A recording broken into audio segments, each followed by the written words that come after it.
Ce programme est financé par les amis et partenaires du ministère de Joyce Meyer.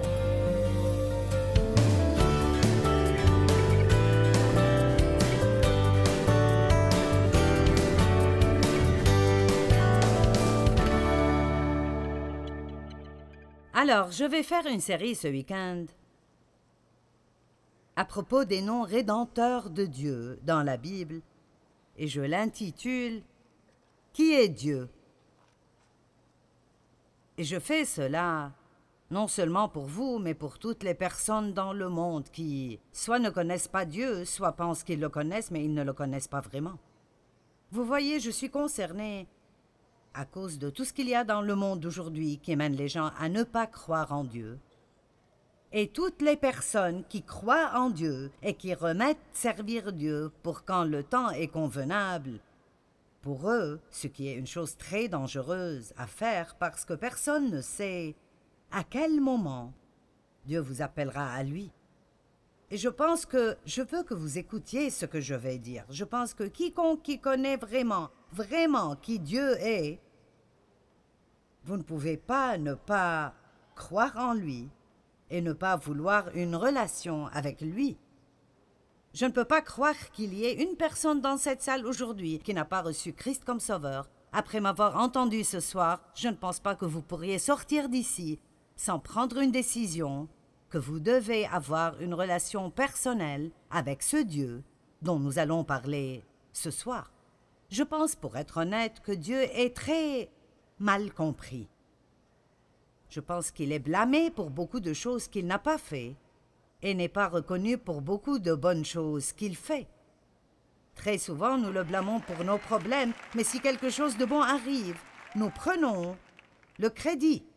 Nous devons nous rappeler que nous avons un ennemi. Son nom est Satan, Lucifer, le diable, le malin, le grand trompeur, le menteur. Et il se présente, la Bible dit, comme un ange de lumière pour décevoir les gens. Et je pensais à cela aujourd'hui, cet ange de lumière, et je pense vraiment que ce que Satan fait effectivement dans le monde d'aujourd'hui et ce qu'il a fait au cours de l'histoire, il y réussit vraiment maintenant. Je pense qu'il trompe beaucoup de gens à croire que les mauvaises choses sont bonnes.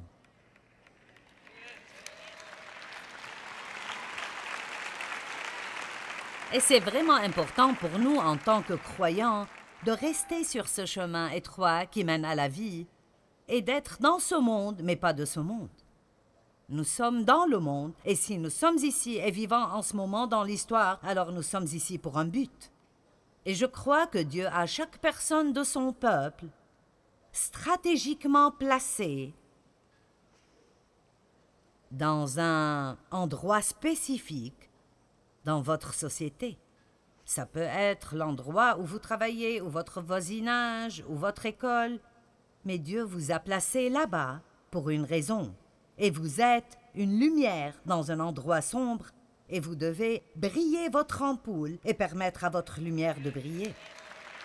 Et nous n'avons pas besoin d'être religieux et d'essayer de battre tout le monde sur la tête avec nos Bibles et prêcher aux gens tout le temps.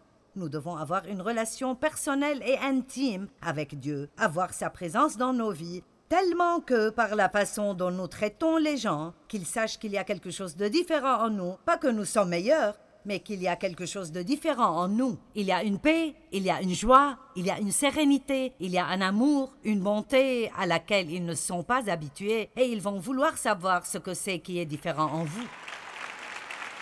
Amen.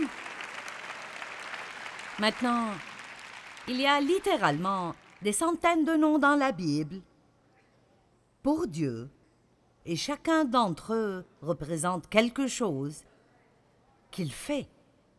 Par exemple, chaque fois que vous sentez la paix, qui a jamais senti la paix dans sa vie?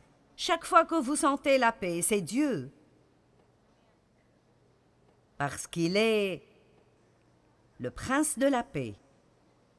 Chaque fois qu'un bébé naît, c'est Dieu parce qu'il est la source de toute vie. Amen.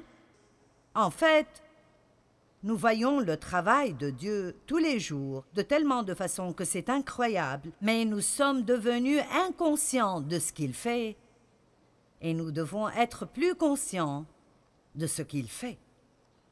La Bible dit qu'il est omniprésent.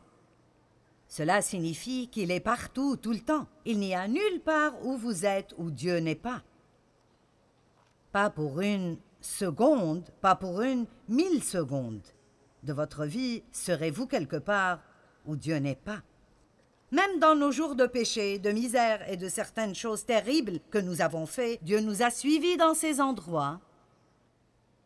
Et plusieurs fois, il nous a empêchés de faire de mauvaises et stupides décisions, et même si nous les avons fait, il nous a empêchés d'avoir les ennuis que nous aurons pu avoir, parce que quelqu'un priait peut-être pour nous, que quelqu'un a peut-être prié au nom de Jésus en ta faveur. Il est omnipotent, cela veut dire qu'il est tout puissant. Il n'y a aucun problème que vous avez que Dieu ne peut résoudre. Aucun problème. Quoi qui vous inquiète ce soir, vous pouvez juste le lui soumettre, parce que Dieu est capable de faire abondamment tout ce que nous osons espérer, demander ou penser selon son pouvoir qui fonctionne en nous. Il est omniscient, cela veut dire qu'il sait toutes choses. Il n'y a rien que Dieu ne sait pas. Si quelqu'un vient et vous dit « Qui est Joyce Meyer? J'ai déjà entendu son nom. Qui est-elle? » Je suis sûre que vous pourriez dire quelque chose comme « Oh, elle est cette femme sur la télé. » Ou « Elle est cette femme sur la télé qui enseigne la Bible. » Vous savez, celle avec la voix unique. Et essentiellement, vous leur diriez... Il dirait mon nom et vous lui diriez qui je suis. Si je devais demander à quelqu'un autour de notre bureau qui est Mike Shepard, il dirait bien il est le pasteur du personnel au ministère de Joyce Meyer. Racontez-moi un peu plus sur Mike. Bien, c'est un homme vraiment encourageant. Il prie pour les gens. Il aime les gens, vous savez, il est ceci, il est cela. Et donc, les noms signifient quelque chose. Il signifie quelque chose, et il signifiait beaucoup plus durant la période biblique qu'ils le font aujourd'hui. Abraham, par exemple, était originellement Abraham. Et chaque fois que son nom était appelé, ça signifiait quelque chose à lui et de lui. Quand Dieu a décidé qu'il allait devenir le père de plusieurs nations, ce qui était impossible parce qu'il n'avait jamais eu d'enfant et il avait dépassé l'âge de procréation, il a changé son nom d'Abraham à Abraham, ce qui signifie le grand-père. Alors après cela, à chaque fois que quelqu'un appelait le nom Abraham, il disait qu'il est le père. Les noms ont une grande signification et je pense que nous manquons beaucoup dans notre culture parce que nous ne savons pas vraiment autant que nous devons savoir à propos de tous ces noms rédempteurs de Dieu qui sont juste dans l'Ancien Testament, mais la bonne nouvelle est qu'ils culminent tous ensemble en un seul nom dans le Nouveau Testament, le nom de Jésus, le nom qui est au-dessus de tout nom, et qu'au nom de Jésus, tout genou devra fléchir. Amen. J'avais une pensée amusante aujourd'hui. Je pensais à tous les gens qui ne croient pas en Dieu, mais qui utilisent son nom tout le temps.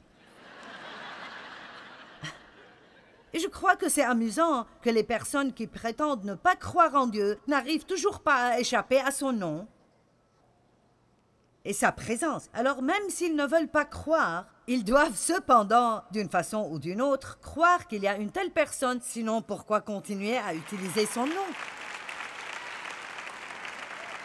Donc je pense qu'ils croient ce qu'ils ne veulent pas croire et ne savent même pas qu'ils croient, quelque part au fond d'eux-mêmes. Qui est Dieu? Bien, Paul prie dans Philippiens 3:10, quelque chose que je veux que nous regardions parce que je pense que c'est quelque chose que nous devrions prier régulièrement. Je pense que c'est intéressant parce que Paul avait déjà écrit une grande partie du Nouveau Testament et il priait quand même de connaître Dieu. Je pense que nous devons prier de vouloir connaître Dieu plus profondément et plus intimement. S'il vous plaît, ne soyez pas satisfaits par juste un peu de connaissance intellectuelle à propos de Dieu. Apprenez à le connaître. Vous dites, bien, comment connaître Dieu? Bon, vous allez le découvrir. L'apôtre Paul dit « pour mon but déterminé » et j'aime cela. De toutes les choses qu'il aurait pu dire, écoutez, il y a une chose que je suis déterminé à faire, et ce n'était pas de juste connaître à propos de Dieu. Il a dit, je veux connaître Dieu, je veux avoir une expérience avec Dieu, je veux reconnaître quand Dieu travaille dans ma vie. Amen. Dans toutes les situations des plus grandes aux plus petites situations, qui ne comptent pas autant à quiconque autre que toi. J'ai eu un de ces petits clins d'œil de Dieu l'autre jour. Il me faisait juste savoir qu'il est présent. N'aimez-vous pas quand Dieu vous fait juste savoir qu'il est là? Amen. Je veux vous implorer de remarquer ces fois dans votre vie. Vous voyez, j'étais à l'église pour plusieurs années et je n'ai jamais eu des moments comme cela parce que même si j'aimais Dieu, j'étais né de nouveau et je serais allé au ciel si je mourais, je n'avais pas de relation intime avec Dieu. Et je me demande combien de personnes ici ce soir ou qui nous regardent à la télé et sont comme cela. Vous croyez que Dieu existe, mais vous n'avez aucune sorte de relation personnelle avec Dieu. Vous pouvez même aller à l'église chaque dimanche et entendre à peu près 20 minutes d'un sermon et chanter quelques cantiques d'un livre et peut-être que vous savez, faites de différentes choses religieuses le dimanche matin et puis vous retournez à la maison et vous ne pensez plus à Dieu. Ce n'est pas cela que la Bible voulait dire quand elle disait qu'on peut le connaître. Nous avons besoin de le connaître. Je fais toujours des conférences et séminaires et alors je dois être une étape en avance de ce que je prêche, surtout de la façon dont je pense. Et alors, même quand je préparais ce sermon, j'écrivais certaines choses que je voulais utiliser pour mon séminaire prochain. Et donc, j'ai senti être sûre de 3 des messages, et j'avais assez de matériel préparé pour 3 d'entre eux. Mais je n'étais pas vraiment sûre de ce que je voulais faire pour le 4e. Et alors j'ai prié et j'ai senti que Dieu a mis sur mon cœur de prêcher sur l'inquiétude et l'anxiété. Et puis je me préparais pour quitter mon bureau et je n'avais pas beaucoup de temps. Et j'ai pensé, Dieu, je sais que j'ai ces enseignements, mais je n'ai vraiment pas le temps de les chercher. Et je suis entrée dans cette chambre de dossier où je garde beaucoup de mes messages et matériel du passé. Et il y avait 2 syllabus, comme celui-ci. Nous regardons les archives là. Il y en avait 2 placés au haut du classeur et j'ai été attirée là. J'ai déplacé le premier et le titre du second était Inquiétude, anxiété, détresse et soins. Maintenant, est-ce que je peux vous dire quelque chose? Depuis que je marche avec Dieu, les petites choses comme ça me font parfois plaisir, plus que les grandes choses. Et je vous le dis, ce genre de vivre la vie avec Dieu est disponible à chacun de vous si vous apprenez comment reconnaître Dieu quand il travaille dans votre vie et arrêtez de dire que les choses arrivent par coïncidence ou chance. Éliminez le mot « chance » de votre vocabulaire. Vous n'êtes pas chanceux quand de bonnes choses arrivent, vous êtes béni quand de bonnes choses arrivent.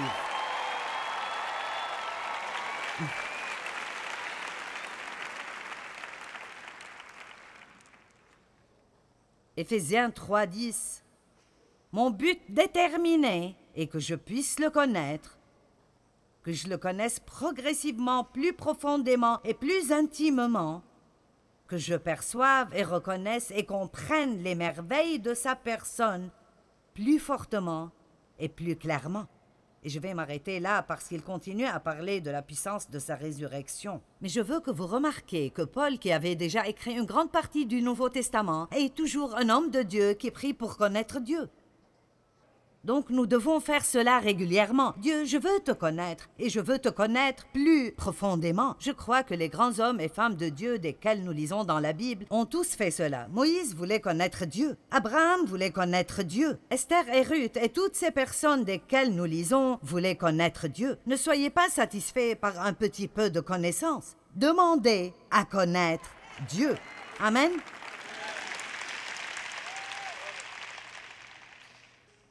Vous êtes venu peut-être ce soir en pensant « J'ai ces problèmes et j'espérais que tu m'aiderais à résoudre mes problèmes. » Écoutez, si vous connaissez Dieu, votre problème ne comptera plus. Vous n'aurez plus besoin que quelqu'un parle à votre problème parce que Dieu parlera à votre problème. Quand vous le connaissez intimement et personnellement et vous commencez à reconnaître quand Dieu travaille dans votre vie, et vous sentez sa présence, et vous savez que vous savez que vous savez qu'il est vivant et qu'il travaille dans votre vie, que vous le sentiez ou pas, vous n'aurez besoin d'aucune aide de personne parce que vous aurez l'aide dont vous avez besoin vivante à l'intérieur de vous. Maintenant, encore un verset, Éphésiens 1, 17. Et si vous êtes un partenaire dans notre ministère, je prie cela pour vous très souvent. Je pourrais même dire quotidiennement. Paul, encore une fois, prie pour l'Église. Je prie toujours que le Dieu de notre Seigneur Jésus-Christ, le Père de gloire, vous donne un esprit de sagesse et de révélation, de vision des mystères et secrets dans sa profonde et intime connaissance. Alors Paul n'a pas dit « Je prie que vous puissiez résoudre vos problèmes ». Il n'a pas dit « Je prie que votre problème disparaisse ». Il n'a pas dit « Je prie que vous ayez tout ce que vous voulez ». Il a dit « Je prie que vous ayez une connaissance intime de lui ». Tout ce dont nous avons besoin est dans sa personne. Et quand nous l'avons à lui, nous avons tout ce qu'il nous faut. Maintenant, un des premiers noms que nous entendons dans la Bible est Yahweh. Et tous ces noms sont utilisés dans l'Ancien Testament, pas dans le Nouveau. Et cela est vraiment bon parce que dans le Nouveau Testament, après la mort et la résurrection de Jésus, il nous a donné son nom. Et avec toutes les choses que nous avons apprises ce week-end, et on continuera samedi quand nous arriverons finalement au nom de Jésus, tout notre besoin est dans ce nom. Alors que se passe-t-il donc?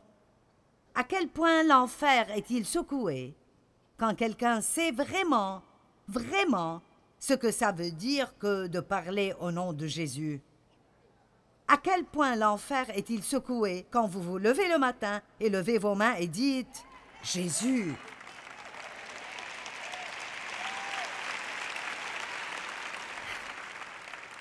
J'espère que ceci vous rappellera de bien utiliser le nom de Jésus, proclamer son nom, réaliser ce que vous faites quand vous priez en son nom, professez son nom, parce que son nom le représente à lui.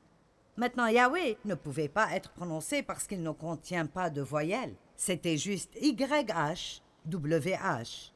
Et les Israélites ont fait cela exprès parce qu'ils révéraient Dieu tellement qu'ils avaient peur de prononcer son nom. Maintenant, je ne veux encourager personne d'avoir peur de Dieu, mais la Bible dit que nous devons avoir une peur révérentielle et une admiration, et nous avons besoin de plus de cela dans l'Église aujourd'hui. Et certains d'entre vous ne comprenez pas ce que je veux dire par cela parce que vous avez grandi dans cette culture décontractée. Que Dieu est votre ami. Bien, oui, il l'est. Dieu est notre ami et nous pouvons être confortables avec lui, mais il doit aussi être respecté, être craint, être adoré, être obéi. Amen.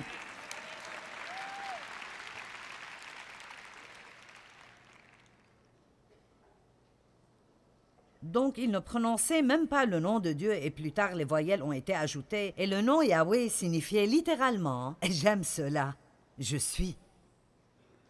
Et tous les noms dont je vais parler ont tous un sens. Ils décrivent tous quelque chose du caractère de Dieu qui vous appartient à vous en tant que croyant en Jésus-Christ.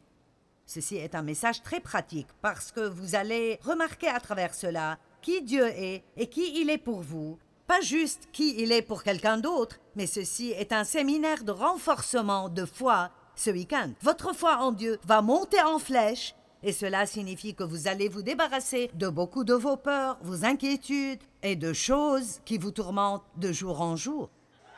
Amen. Et je ne pourrai probablement pas vous expliquer cela correctement, sauf si vous l'assimilez, mais je vais faire de mon mieux. Pour quelque raison, le nom « Je suis », à chaque fois que je dis cela, et j'y réfléchis, je fais comme « Waouh!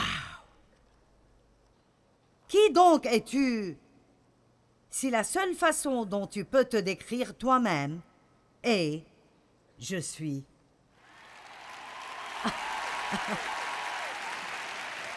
C'est ça, je suis là. Et quand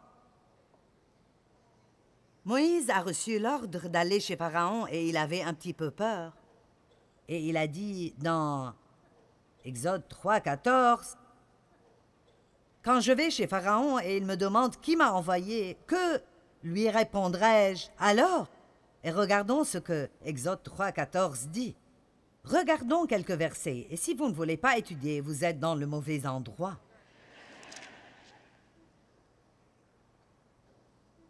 Alors Dieu dit à Moïse, « Je suis celui que je suis, et ce que je suis, et je serai ce que je serai. » Puis il ajouta, « Voici ce que tu diras aux Israélites, « Je suis m'a envoyé. » Donc je pense que c'est tout ce que j'ai à dire ce soir. « Je suis m'a envoyé ici, et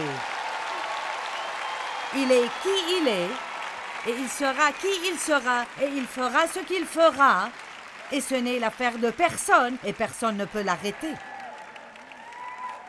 Et quand il est, si nous savons qui il est, alors les peurs se dissipent, et les problèmes s'effondrent comme des grains de sable sur la mer. Certaines personnes passent toute leur vie à rejeter Dieu et dire des choses sur lui qui n'ont pas de sens. Je me souviens de mon père et je remercie Dieu pour sa miséricorde, mais mon propre père, il se moquait de quiconque qui a quelque chose à faire avec Dieu. Et il pensait qu'il savait beaucoup de choses, mais il ne savait rien. Et bien sûr, il vivait comme le diable, et maltraitait les gens, et m'abusait, et maltraitait ma mère. Et était tout sauf un vrai homme. Et il disait, bien, je serai un jour sauvé quand je serai disponible et prêt. Vous savez, comme s'il pouvait décider lui-même et faire Dieu apparaître pour le sauver au moment où il le voulait. Et vous savez, la Bible dit, maintenant écoutez, la Bible dit que l'Esprit de Dieu ne restera pas à toujours dans l'homme. Et donc, et je ne dis pas que vous ne pouvez pas être sauvé à n'importe quel moment, mais je dis que quand Dieu travaille en vous, vous ne voulez pas retarder cette offre jusqu'à un autre moment, juste au cas où le temps viendra pour vous de quitter, avant que vous ne décidiez de donner votre vie à Dieu. Je crois que quand Dieu travaille en nous, nous devons réaliser qu'il est sérieux et Dieu travaille maintenant en des personnes. Ici, ce soir, il y a des personnes qui sont assises sur leur siège, qui ne sont pas aussi sérieuses à propos de leur relation avec Dieu que vous devriez être. Peut-être quelqu'un vous a amené ici ce soir et vous ne savez vraiment pas pourquoi vous êtes venu et Dieu veut transformer votre vie entièrement et vous changer complètement. Et je vous dis quoi? Si vous ouvrez votre cœur ce soir et vous l'invitez à venir, vous vous embarquez pour l'aventure ultime. Amen.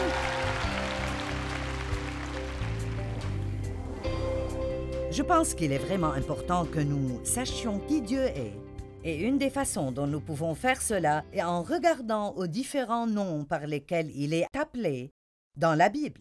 Chacun d'entre eux révèle quelque chose sur son caractère et ses promesses pour nous.